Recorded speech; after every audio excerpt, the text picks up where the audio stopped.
Prepare-se para receber a palavra de Deus. Você que deseja crescer espiritualmente na fé, Você receberá uma pregação capaz de transformar o seu dia. Não esqueça de curtir, comentar, compartilhar e se inscrever no canal para ter acesso a mais conteúdos que podem abençoar a sua vida. Ative o sininho para não perder nenhuma novidade. Olá, amigos, que Deus abençoe grandiosamente a todos. Quem está falando é o pastor Elton Eduardo. Estamos dando sequência a essa série de mensagens, falando sobre os ensinamentos de Cristo. Está muito edificante. E olha o tema da mensagem de hoje: a oração que agrada a Deus. Mateus capítulo 6, do versículo 7 ao 15, Jesus nos deixou um modelo poderoso de oração no Sermão da Montanha. Ele nos ensinou que a oração não deve ser um ato vazio, automático, nem um espetáculo para os homens. O verdadeiro valor da oração está na sinceridade do coração e no alinhamento com a vontade de Deus. Ou seja, existe a forma certa da oração. Não adianta nós ficarmos com discursos mentirosos. Deus, eu te amo, Deus, eu te adoro, o Senhor para mim é tudo. E de uma certa forma o coração cheio de mágoa, uma pessoa difícil de lidar. Ou seja, essa oração é uma oração mentirosa, não tem efeito nenhum. Então, no Sermão da Montanha, quando Cristo deixou o modelo de oração, que é a oração do Pai Nosso, ali ele estava mostrando verdadeiramente como nós temos que nos expressar. A oração tem que ser um diálogo entre você e Deus, entre eu e Deus. Tem que ser algo que vem do coração. Não adianta você querer comprar Deus com palavras bonitas, que ele não vai acreditar. Então a oração tem que vir de dentro do seu coração. É uma sinceridade. E há situações que aquilo que está dentro de você, você expressa para Deus em oração e você mostra ali, através da oração, também até mesmo a tua incredulidade, as tentações que você possa estar enfrentando e assim sucessivamente. Então nós iremos observar na mensagem de hoje, no ensinamento de hoje, que as orações têm algumas regras a seguir. E uma das regras que não pode existir na oração é as vãs repetições, e a pessoa ficar repetindo a mesma coisa 1000 vezes, achando que, por muito falar, será ouvido por Deus. Vamos dar sequência? Mateus capítulo 6, versículos 7 e 8, Cristo combateu as vãs repetições. Olha o que está escrito. E, orando, não useis de vãs repetições, como gentios, que pensam que por muito falarem serão ouvidos. Não vos assemelheis, pois, a eles, porque vosso Pai sabe o que vos é necessário antes de vos-lo pedirdes.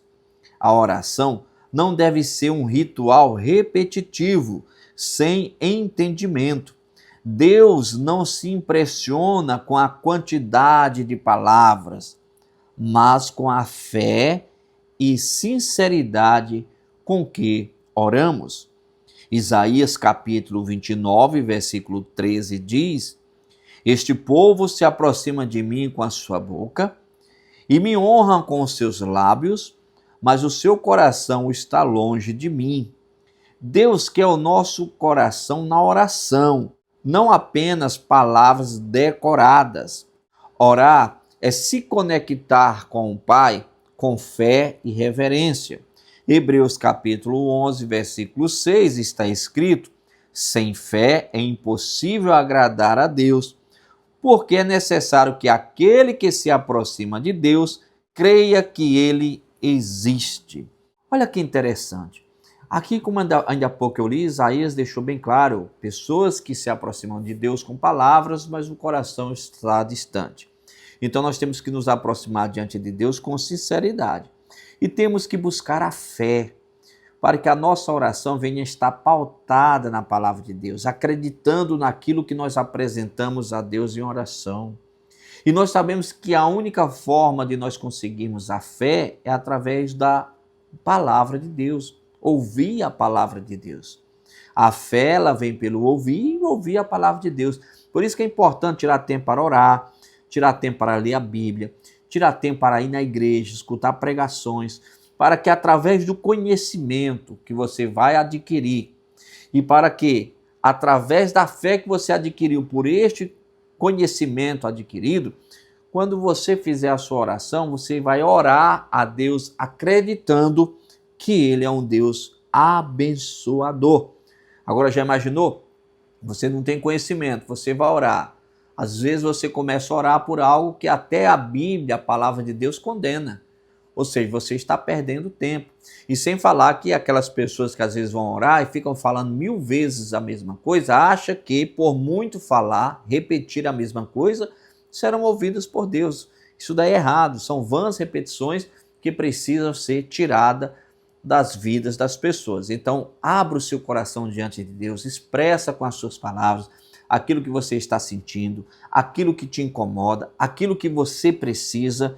Faça isso com o coração aberto, acreditando que Deus ele é um Deus abençoador. Aí sim, a tendência é Deus trazer resposta para a sua vida. Vamos dar sequência?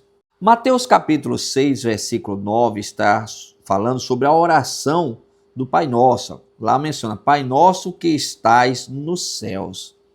Jesus inicia com a expressão Pai Nosso. Isso revela intimidade, relacionamento e paternidade espiritual. O que fazer para ser filho de Deus? Aqui é feita uma pergunta, né? O que eu tenho que fazer para ser filho de Deus?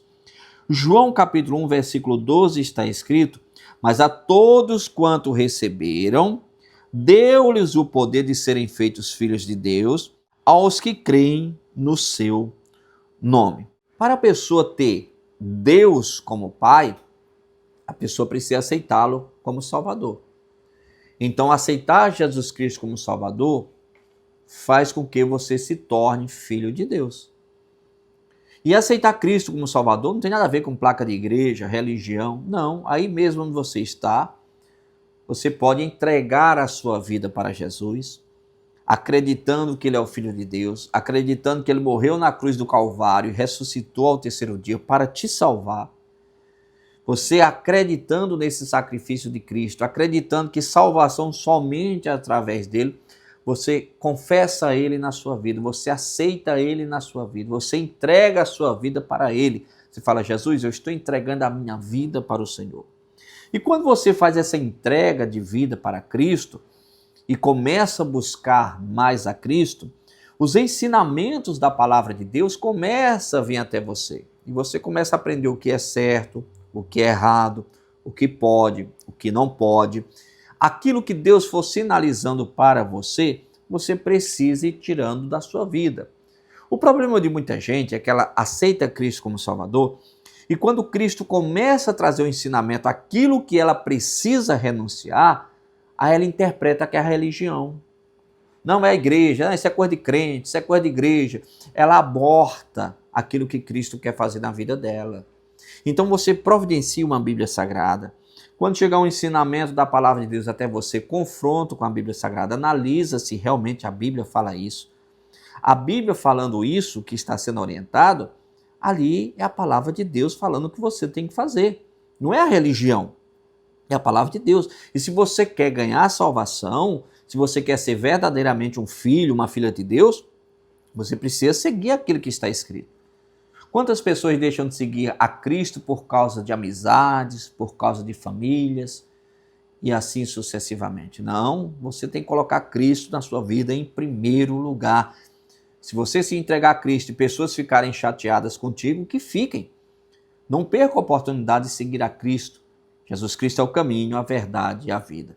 Então, na oração do Pai Nosso, nós temos que entender quando nós falamos Pai Nosso que estais nos céus, ou que está nos céus, nós temos que entender que eu estou chamando Deus de Pai, então eu preciso estar na qualidade de filho.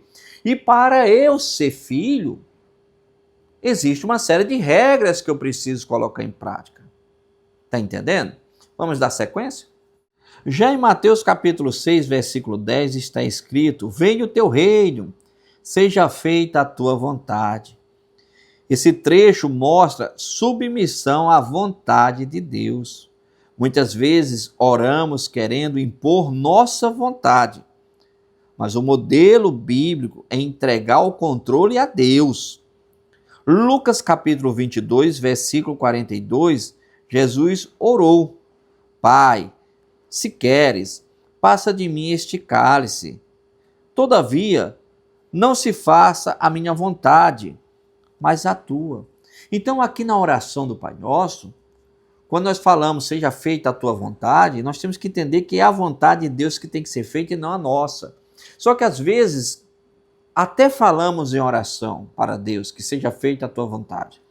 Só que quando Deus apresenta o querer dele, a pessoa analisa o querer de Deus com o seu próprio querer. E a pessoa joga de lado o querer de Deus e faz a sua própria vontade e não a vontade de Deus. Nós temos que entender uma coisa, nós temos que apresentar a Deus os nossos desejos, aquilo que nós queremos. E nós deixamos bem claro que seja feita a vontade dele. Se Deus sinalizar para nós que a vontade dele está sendo contrariada em relação à nossa vontade, nós temos que ceder e deixar a nossa vontade de lado e fazer a vontade de Deus. Foi isso que aconteceu com Cristo. Cristo, antes de levar aquela cruz, ele orou a Deus por 3 vezes, pedindo que afastasse dele aquele cálice. Ele não queria beber aquele cálice. Como assim? Ele não queria passar por aquela morte na cruz, aquele sacrifício. E por 3 vezes ele orou pedindo a mesma coisa e finalizava falando: seja feita a tua vontade. A angústia de Cristo foi tão grande que ele chegou a transpirar sangue, gotas de sangue. E diante dessa grande batalha, ele deixou bem claro que seria feito a vontade do Pai, a vontade de Deus.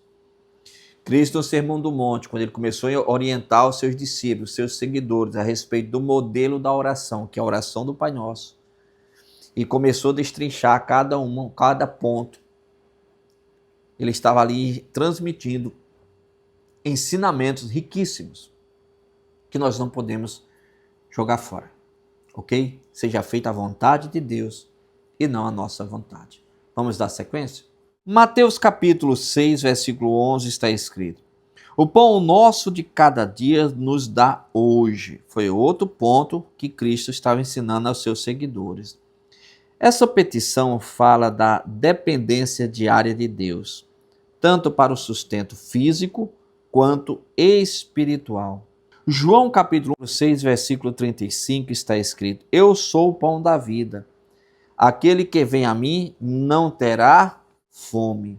Olha que interessante, aqui Jesus falando sobre o pão nosso de cada dia. Aqui não trata simplesmente do alimento físico, que nós temos que nos alimentar diariamente.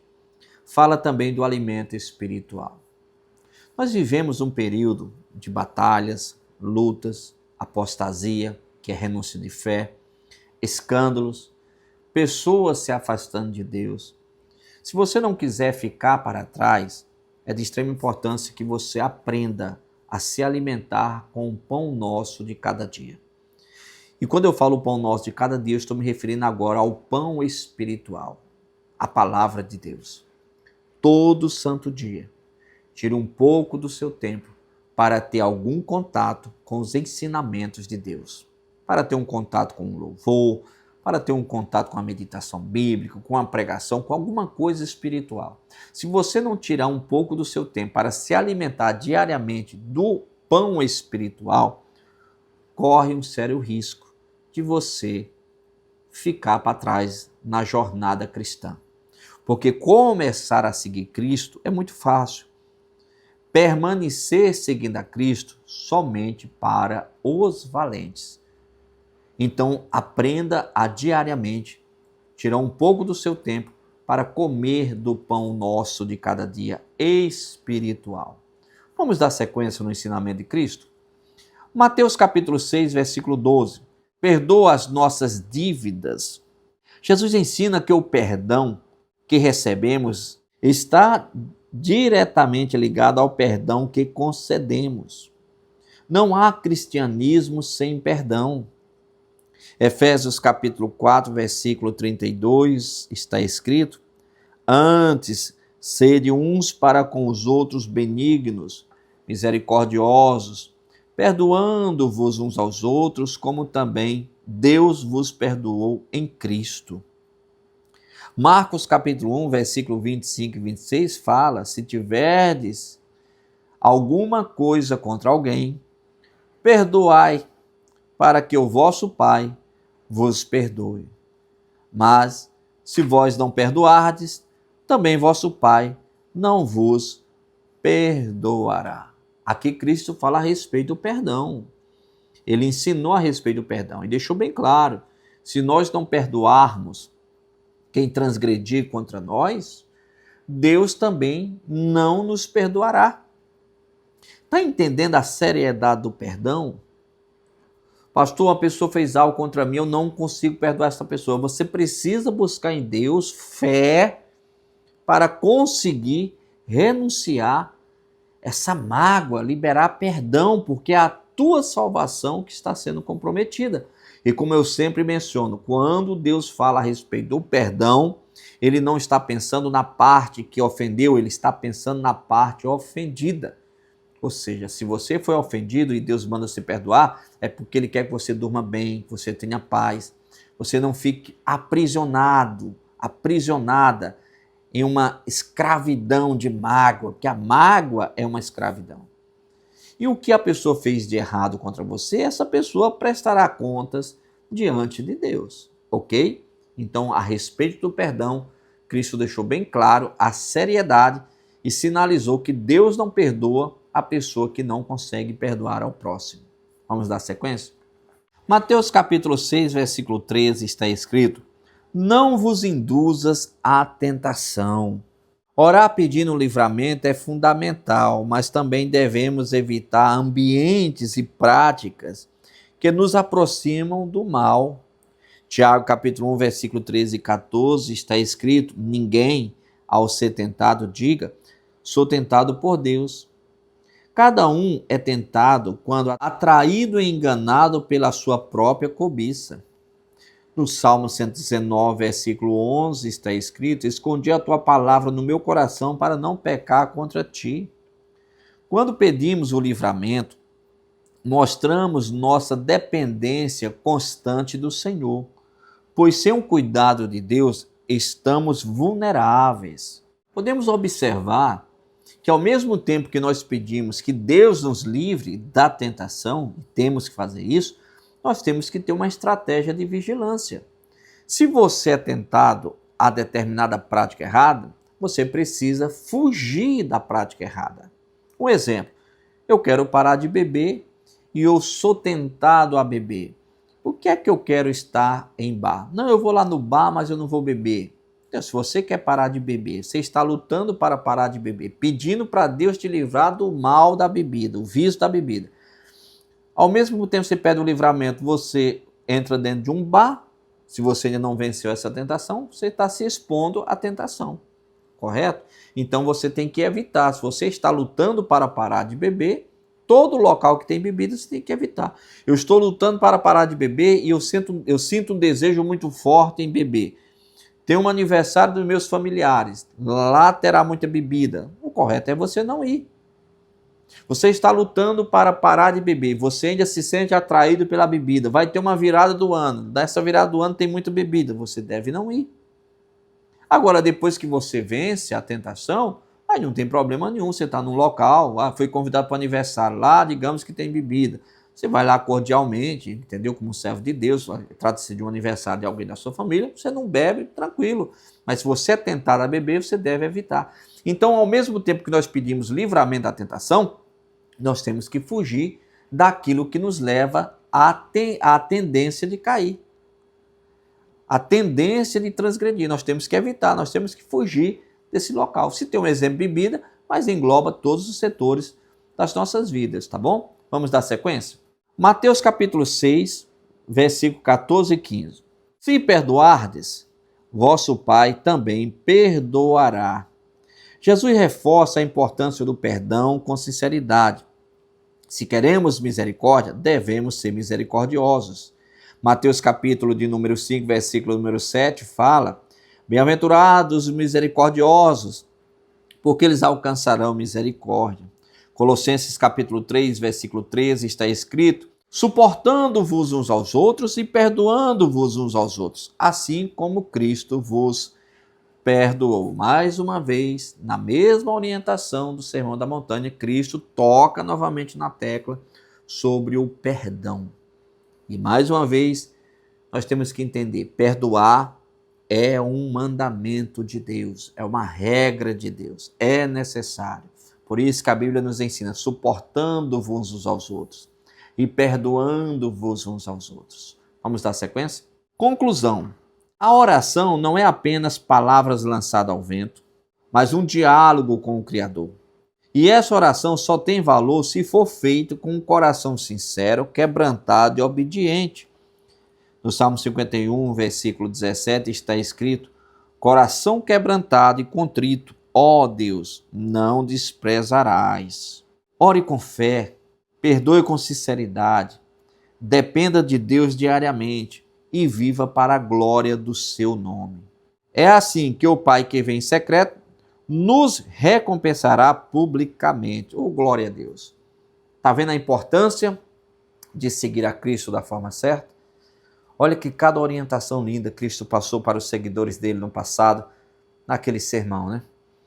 E olha que maravilha e privilégio que Deus nos concede de estarmos recebendo esses ensinamentos.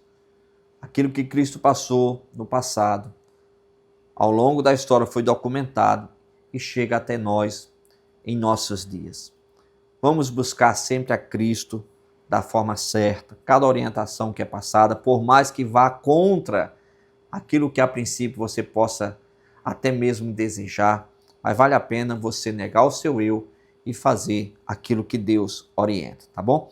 Vamos ver agora o tema da próxima pregação. A importância do jejum. Falaremos sobre o jejum na próxima pregação. Vamos orar nesse momento, vamos falar com Deus. Se você ainda não deixou o nome para oração, deixe.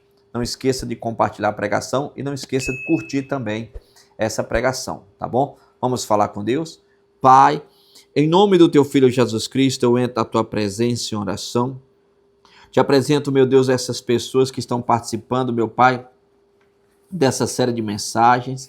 Hoje aprendemos, meu Pai, a respeito da oração, a respeito da tentação, a respeito do perdão. Vários ensinamentos, meu Deus, o Senhor nos passou no dia de hoje. E eu tenho certeza, meu Pai, que este ensinamento está transformando vidas. Venha alcançar o teu povo, meu Pai, de uma forma especial, de uma forma grandiosa, de uma forma sobrenatural. Eu abençoo, meu Deus, a vida desse homem, a vida desta mulher. Eu repreendo toda e qualquer ação contrária que tenha agido na vida desse povo. E eu falo mal em nome do Senhor Jesus Cristo, eu te repreendo. Pega tudo o que é teu e sai da vida de cada uma dessas pessoas que você tem escravizado. Eu falo, sai, vai embora, em nome de Jesus Cristo. Pai, a bênção do Senhor enriquece e não acrescenta dores. Eu abençoo a todos, para a tua glória, em nome de Jesus Cristo. Amém e glória a Deus. Glória a Deus, tome posse da sua bênção, em nome do Senhor Jesus Cristo. Antes de finalizar, aqueles recadinhos que eu sempre faço para o domingo. Domingo dos Filhos de Deus, não falte nesse domingo, esteja presente na nossa igreja, venha buscar o Espírito Santo de Deus. Você está vendo nesse momento o vídeo, mostrando a fachada da igreja, certo? Indo em direção ao estacionamento. Esse é o estacionamento da nossa igreja, um estacionamento amplo. Você pode deixar aí o seu automóvel, certo? Você está vendo aí a entrada da igreja agora. É um salão amplo também. Venha com seus familiares e amigos. Se programa para estar conosco neste domingo. Venha ouvir a palavra de Deus. Venha buscar o Espírito Santo. Domingo nós teremos culto 7 horas da manhã, 9 horas da manhã, 5 horas da tarde, 7 horas da noite. Igreja Internacional da Graça de Deus. Avenida Grande Circular, número 7373, no bairro do Tancredo Neves. A igreja fica a poucos metros do Supermercado Rodrigues, bem em frente à ProSaúde, tá bom? Deus abençoe a todos. Fiquem na paz do Senhor Jesus. Não esqueça de curtir, comentar, compartilhar e se inscrever no canal para ter acesso a mais conteúdos que podem abençoar a sua vida. Ative o sininho para não perder nenhuma novidade.